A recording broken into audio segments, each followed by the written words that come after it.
Someone rightly said that sometimes you need to travel a long way in order to find out what's near. And here I am sharing my story of actually traveling a long way and being able to find myself. Now let's look at some pages back. This coronavirus has hit everyone hard. Now, being a college student and a wanderlust person, as I can say now, I had both my academics and my personal life trying to balance each other.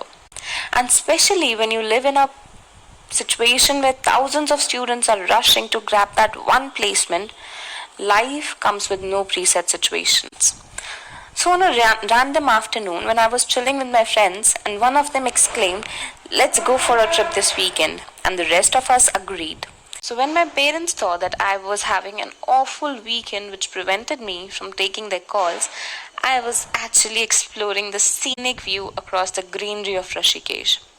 So, if they ever hear it, it's all fictional. Now, a trip with college friends, it basically means that we have no plannings, we have no budget, we have no funds. It's always 2-3 हजार या budget के बाहर.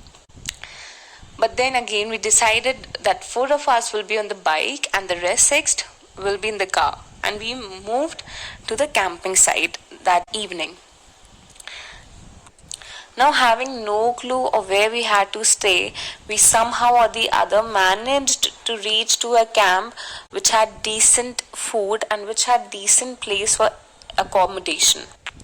And we all planned that the night we've reached, we'll all give rest to our bodies, and the next day we'll all be going for river rafting. Now, you see, I'm not the person who likes to take risk and to risk my life. I'm not a person like that. But then I had to be with the group, so we decided that fine, we'll be doing river rafting. And now I'm very scared of water. I still am. Even if I won't drown, I feel as if I'm drowning and I'll drown.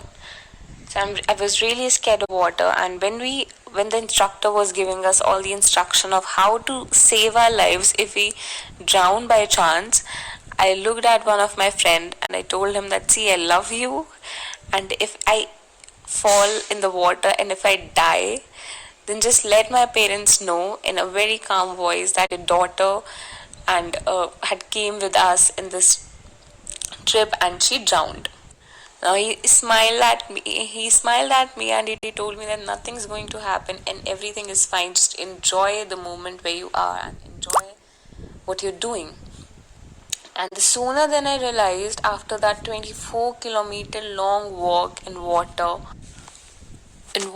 trying to save my life, more than I was enjoying the scenes, the waves, and the beauty of that moment, I realized when we came back to the camp and I was sitting at the bonfires, that when I realized that when I look at my life back in the city, I spend my entire life in chasing things, and chasing people, and chasing my dreams. And that's when I realized that I have so much to appreciate in this moment. I had so much to live and to realize, because back in the city, I never bothered, I never wanted to go to the lake, sit beside it, and look at the beautiful sunset around it. I never bothered to smell the wonderful and the delicious smelling momos at a stall near my college. I never appreciated those things because I was busy in chasing.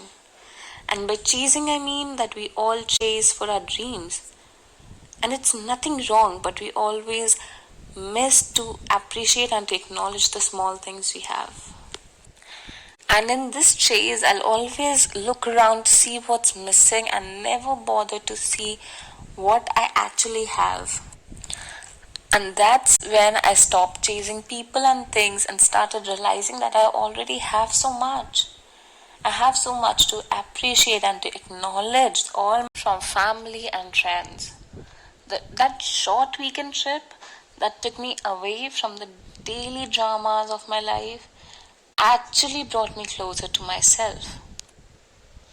So, all I'm trying to say is that the person who has said that you have to travel a long way in order to find what's near, it's actually right that sometimes in life you have to travel a long way in order to find out what's near. And days when you can't travel, you need to sit back, relax, look around yourself, and appreciate the smallest thing you have to love and to live.